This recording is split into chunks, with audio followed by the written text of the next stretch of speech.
कुछ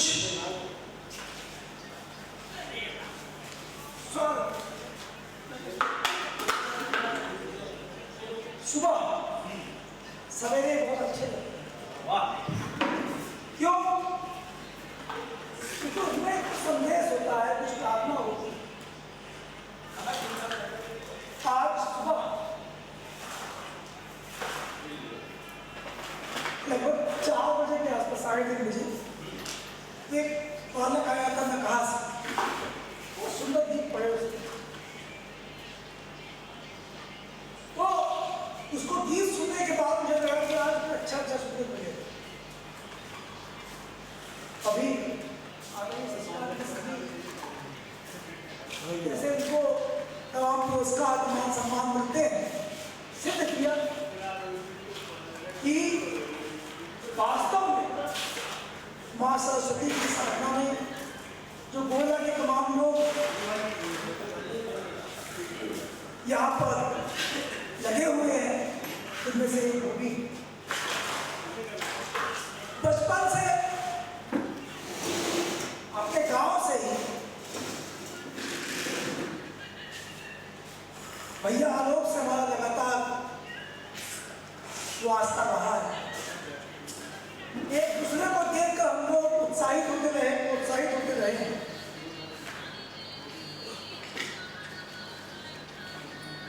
ये माइक, ये मंच बचपन से हम लोगों के खिलौने रहे।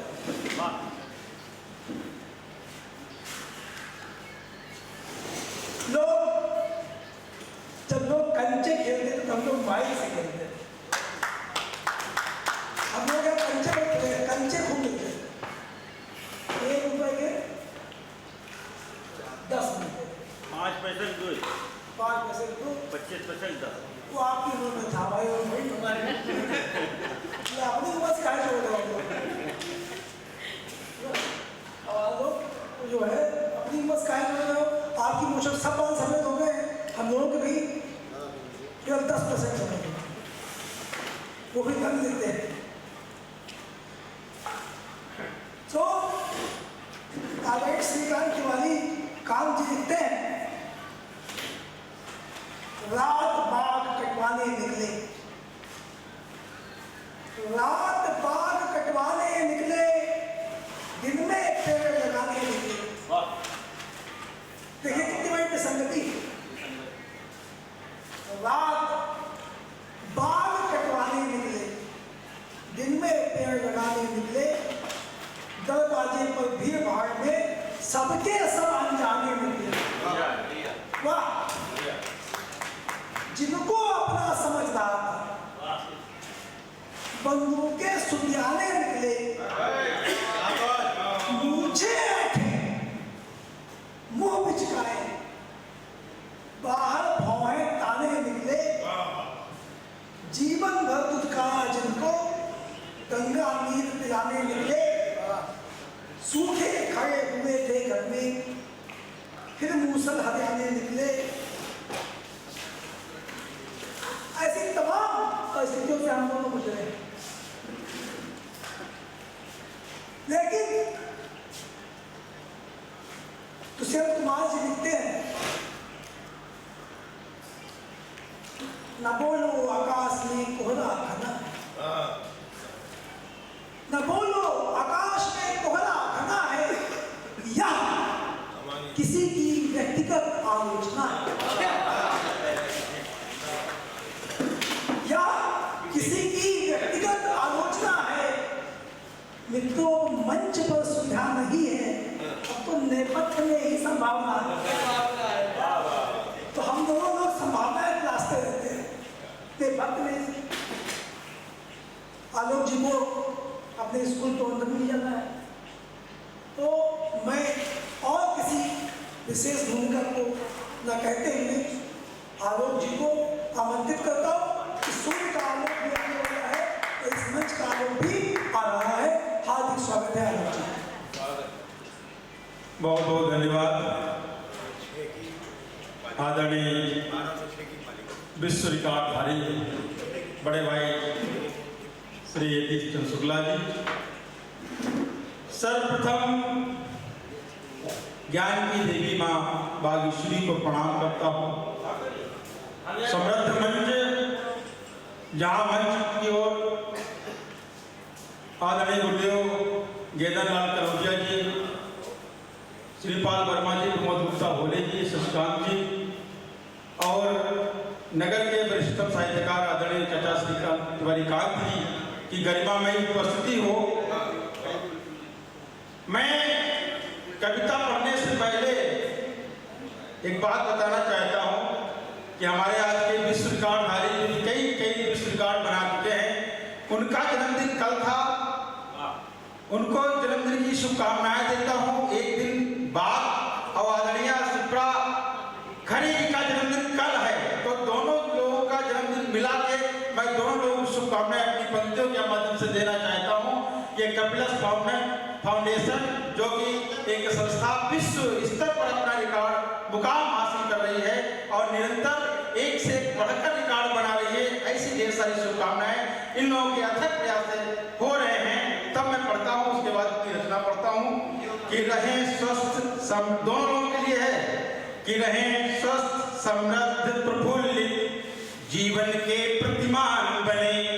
रहें स्वस्थ, समृद्ध, प्रफुल्लित, जीवन के प्रतिमान बने। कपिल देव के सपनों को ऐसे ही साकार करें। रहें स्वस्थ, समृद्ध, प्रफुल्लित, जीवन के प्रतिमान बने। कपिल देव के सपनों को ऐसे ही साकार करें। छाए हैं अब विश्व पटल पर, छाए हैं अब विश्व पटल पर शिप्रा और यतीश। छाए हैं अब विश्व पटल पर शिप्रा और यतीश। विश्व रिकॉर्ड बने निरंतर, दुनिया में पहचान बने। विश्व रिकॉर्ड बने निरंतर, दुनिया में पहचान बने।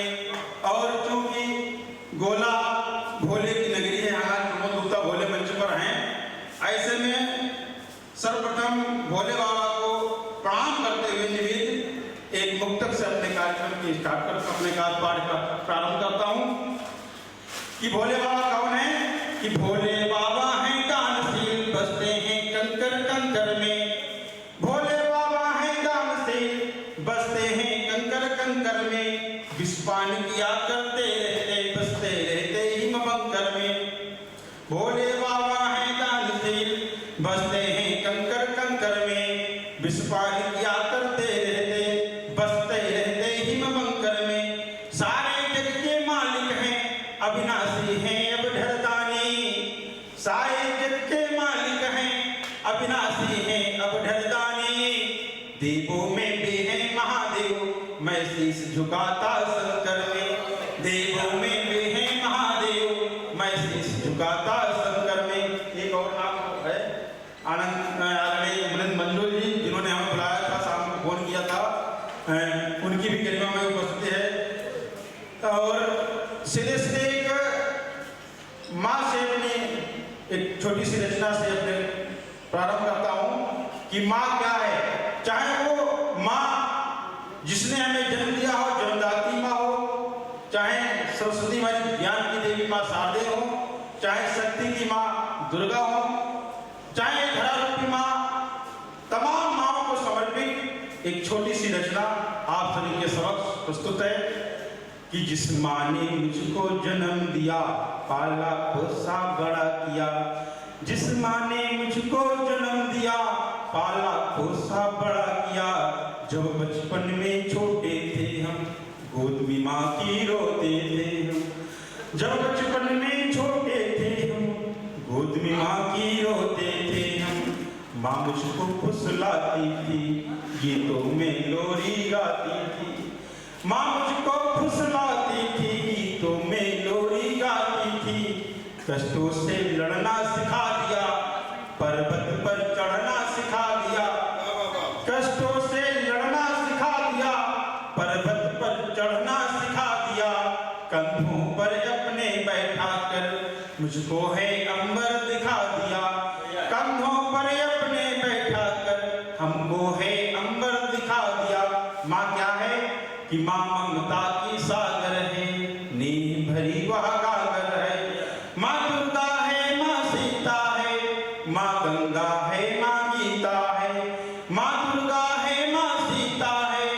माँ गंगा है, माँ गीता है, माँ गिरजाघर गुरुद्वारा है, स्वर्णिम संसार हमारा है। माँ गिरजाघर गुरुद्वारा है, स्वर्णिम संसार हमारा है। माँ के चरणों को छूने को देवता धरा पर आए हैं। माँ के चरणों को छूने को देवता धरा पर आए हैं। माँ की स्नेहिल ममता को अनुपम उपहार बताए हैं। माँ की स्नेहिल ममता को अनुपम उपहार बताए हैं। और अंत में कि हे नाथ सनाथ करो सबको, हे नाथ सनाथ करो सबको, सब पर उनकी छत तली रहे। हे नाथ सनाथ करो सबको, हे नाथ सनाथ करो सबको, सब पर उनकी छत तली रहे। जो मात्र प्रेम से वंचित हो उन पर भी ममता बनी रहे। जो मात्र प्रेम से वंचित हो उन पर भी ममता बनी रहे। और साथ साथ में जहाँ अभी माने तो हिंदी पखवाड़ा चल रहा है, हम लोग 14 सितंबर को हिंदी दिवस के रूप में मनाते हैं।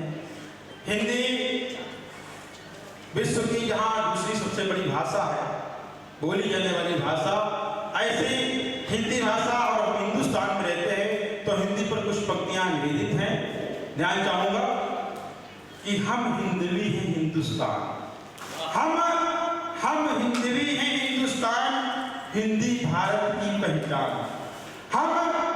हम हिंदवी हैं हिंदुस्तान, हिंदी भारत की पहचान। जन जन की अभिलाषा है, हिंदी मेरी भाषा है। कि जन जन की अभिलाषा है, हिंदी मेरी भाषा है। गद्य लिखूं या पद्य लिखूं, गद्य लिखूं या पद्य लिखूं, दोहा हो या छंद लिखूं, एक सूत्र से बंधी हुई संपूर्ण राष्ट्र में सधी हुई कि भारत की जान है हिंदी, भारत की जान है हिंदी, राष्ट्र की पहचान है हिंदी। हिंदी पढ़ता बनता ज्ञानी, हिंदी पढ़ता। हिंदी एक ऐसी भाषा है जो छोटा से अनार, मीठे मीठे आम, बड़ा से आम खिलाते खिलाते और हमें ज्ञान से ज्ञानी बनाती है। जब ये भाषाएं क्या होती है, वो कहते हैं फार एप्पल फार बॉय करते करते जो जड़ पे छोड़ती जाती है दूसरी भाषाएं, जिनको हम बहुत ही तवज्जो देते हैं, उस भाषा को बहुत बोलते हैं, लेकिन वो जड़ पर जो हमें जंगली घोड़ा बना के छोड़ देती है, तो अंग्रेजी पढ़ने वाला बालक न इधर का रहता है, न कहीं घर का रहता है, न घाट का। इस बच्चे को हिंदी मालूम होना चाहिए, हिंदी पढ़ना चाहिए और हिंदी का ज्ञान होना चाहिए कि हिंदी पढ़ता बनता ज्ञानी। इसकी है यह अमर कहानी, सूर कबीर और बिहारी। सूर कबीर और बिहारी, तुलसी का सम्मान है हिंदी। सूर कबीर और बिहारी, तुलसी का सम्मान है हिंदी। छंद सवैया गीत गजल, वंदे मातरम गान है हिंदी। छंद सवैया गीत गजल, वंदे मातरम गान है हिंदी। कि विश्व पटल पर छाई है जो, विश्व पटल पर छाई है जो, कीर्ति का वह मान है हिंदी। विश्व पटल पर छाई है जो, कीर्ति का वह मान है हिंदी। शेखर भगत और सुभाष की, शेखर भगत और सुभाष की अमर क्रांति की शान है हिंदी। शेखर भगत और सुभाष की अमर क्रांति की शान है हिंदी। और अंत में कि कहते हैं आलोक सभी से, कहते हैं आलोक सभी से, हिंदी ही अपनाएंगे। राष्ट्रभाषा रूप में हिंदी जन जन तक पहुंचाएंगे। राष्ट्रभाषा रूप में हिंदी जन जन तक पहुंचाएंगे। और इसके साथ साथ जहाँ माँ की वंदना की, वही हिंदी पर अपनी एक रचना प्रस्तुत की। उसी के साथ साथ भगवान राम को समर्पित एक मुक्तक, जो अभी पूर्व में हम लोगों ने तरीके से दिवाली मनाई, जब भगवान राम स्थापित उनकी स्थापना हुई, स्थापित हुए अयोध्या में, तब मैं पढ़ता हूँ कि अखिल सृष्टि के पालन करता जन जन के हैं सुखदाई। राम कौन है कि अखिल सृष्टि के पालन करता जन जन के हैं सुखदाई, दिव्य अलौकिक विग्रह जिनका कर में शोभित है साये। अखिल सृष्टि के पालन करता जन जन के हैं सुखदायक, दिव्य अलौकिक विग्रह जिनका कर में शोभित है सायक। और घट घट में वह व्याप्त सभी के रोम रोम प्रतिमान है। राम कौन है, राम कहाँ है कि घट घट में वह व्याप्त सभी के रोम रोम प्रतिमान है। जनक नंदिनी जिनकी भार्या ऐसे प्रभु श्री रघुनाथ। जनक नंदिनी जिनकी भार्या ऐसे प्रभु श्री रघुनाथ। और उसके साथ जहाँ इस समय स्थितियां क्या हैं कि हमारा एटमॉस्फेयर, हमारा पर्यावरण दिनों दिन दूषित हो रहा है। दिनों दिन स्थितियां बड़ी ही दयनीय हो रही हैं। मौसम क्या है, कौन सा महीना है और कितनी गर्मी पड़ रही है, ये सब क्यों हो रहा है। तब एक पर्यावरण से संबंधित छोटी सी रचना ध्यान चाहूंगा कि धूल से दूषित हुआ पर्यावरण है, धूल से दूषित हुआ पर्यावरण है, और विषैला दिख रहा वातावरण है। धूल से दूषित हुआ पर्यावरण है, और विषैला दिख रहा वातावरण है। देखो कितना फैल चुका है यार प्रदूषण, देखो कितना फैल चुका है यार प्रदूषण, होने लगी है ये धरा अपना आभूषण। एक वृक्ष का रोपण करे करता है हमारा, एक वृक्ष का रोपण करे करता है हमारा, जिससे दूर प्रदूषण हो इस जग का सारा। मातृ धरा की रक्षा कर अब इसे है बचाना, मातृ धरा की रक्षा कर अब इसे है बचाना, और भयावह लगता चाहूं जिस शोर मचाना। जीवन की अब आस टूटती प्रतिपल है, ध्यान चाहूंगा कि जीवन की अब आस टूटती प्रतिपल है, आवरण में धरती के भरा गल है। जीवन की अब आस टूटती प्रतिपल है, क्यों आवरण में धरती के भरा गल है। अगर चाहते हो अपनी वायु अनुकूल रहे, अगर चाहते हो अपनी वायु अनुकूल रहे, वृक्ष कटे ना जग में कोई ना प्रतिकूल वहे। जल संरक्षण कर जल को सदा बचाना है, जल संरक्षण कर जल को सदा बचाना है। शुष्क धरा पर फिर से नवजीवन लाना है, जल संरक्षण कर जल को सदा बचाना है। शुष्क धरा पर फिर से नवजीवन लाना है। और अंत में कि चाह यही आलोक धरा पर हरियाली हो, चाह यही आलोक धरा पर हरियाली हो, रहे प्रफुल्लित जीवन जीवों में खुशहाली हो, रहे प्रफुल्लित जीवन जीवों में खुशहाली हो। और चार पंक्तियां निवेदित करता हूं उस महापुरुष को कोटि कोटि नमन करता हूं, वंदन करता हूं, उन्हें प्रणाम करता हूं, जो कि जिनका जीवन तो मात्र 39 वर्ष और 6 महीने में जीवन जिया, लेकिन उन 39 वर्ष 6 महीनों में उन्होंने भारत की विश्व पताका, भारत का परचम विदेशों में लहराया और इस अखंड भारत में अपना नाम रोशन किया। वो न होते हुए भी हम सबके बीच में आज भी हमारा है। ऐसे व्यक्तित्व को प्रणाम करता हूं जिन्होंने मात्र 25 वर्ष की अवस्था में गेरुआ वस्त्र धारण कर लिए हुए। तब चार पंक्तियां पढ़ता हूं कि गौरवपूर्ण हुआ भारतीय, गौरवपूर्ण हुआ भारतीय, जिसको पाकर आनंद हुआ, वह समाज का हितकर बालक जैसे परमानंद हुआ। गौरवपूर्ण हुआ भारतीय, जिसको पाकर आनंद हुआ, वह समाज का हितकर बालक जैसे परमानंद हुआ और दूर दूर तक अपनी आभा को फैलाया था जिसने, दूर दूर तक अपनी आभा को फैलाया था जिसने, पाई ख्याति विश्व भर में हुआ नाम विवेकानंद, पाई ख्याति विश्व भर में वह नाम विवेकानंद हुआ। और उसके साथ साथ में 4 पंक्तियां, धन्यवाद बोले, 4 पंक्तियां पढ़ता हूं कि हमारा देश जहां 1947 में स्वतंत्र होता है, लेकिन 1947 में स्वतंत्रता मिलती है, इसकी क्रांति कहां से स्टार्ट होती है? वो समय 1857 का जब पहली फांसी मंगल पांडे को दी जाती है, क्रांति वहां से स्टार्ट होती है।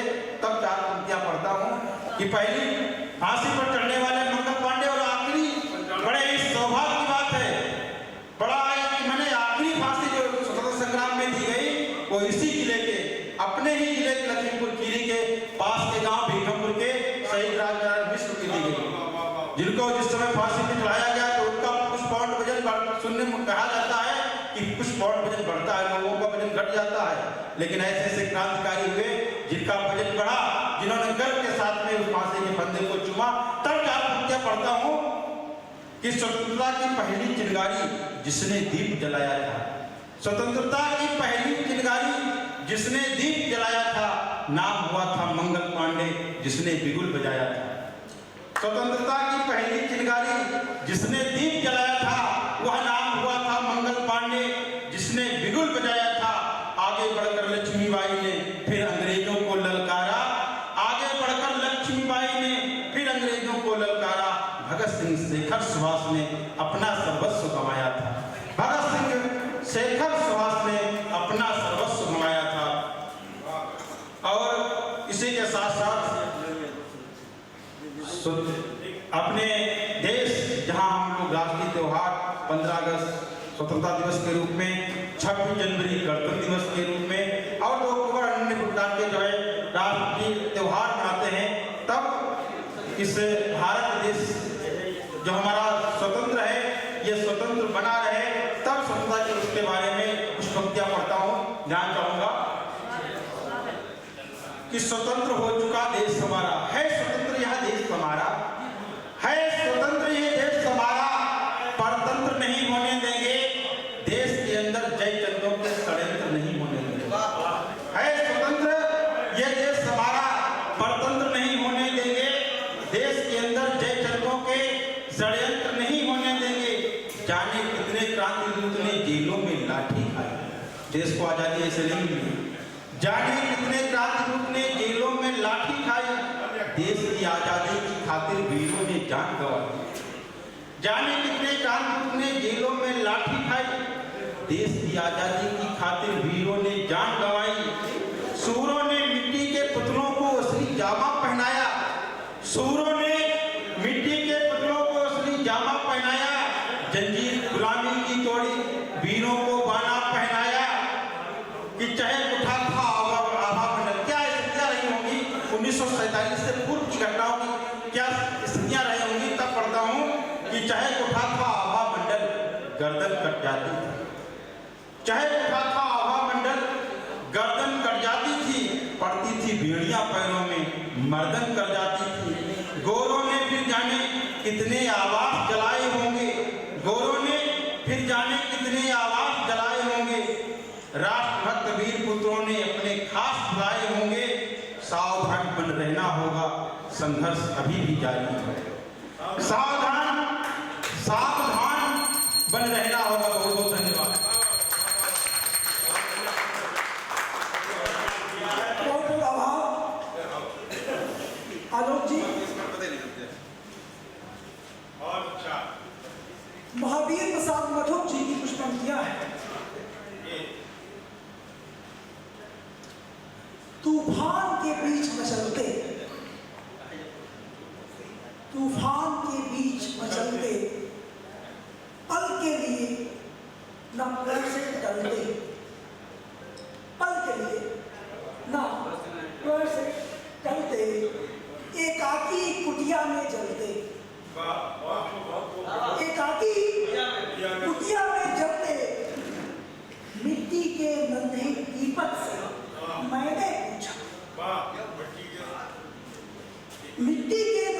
दीपक से मैंने पूछा, सखे तनिक मुझे बताओ जीवन क्या है? बोला कौन? बोला दीपक। कौन कहता है? महावीर प्रसाद मधु बोलते हैं। बोला जो तिल तिल जल जाए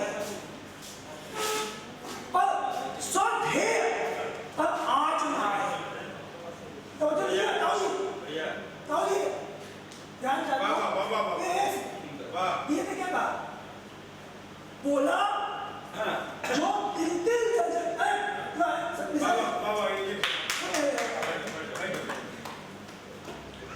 क्या बात दीपक? दीपक बोल रहा है, बोला जो तिल तिल जल जाए पर स्वधेय पर आँच ना आए। क्या बात है? परहित में निज प्राण लुटाए, जो मौत से डरना जाने वह जीवन है। संघर्षों से हार न माने वह जीवन है। ऐसे ही संघर्षों के बीच जब ये कार्यक्रम चल रहा है, ये कार्यक्रम एवरेस्ट की चढ़ाई से कम नहीं है। यहाँ उतने ही कष्ट हैं जितने माउंट एवरेस्ट की चढ़ाई में होते हैं। 128 घंटे आसाम, 102 घंटे उससे भी आसान रहा होगा।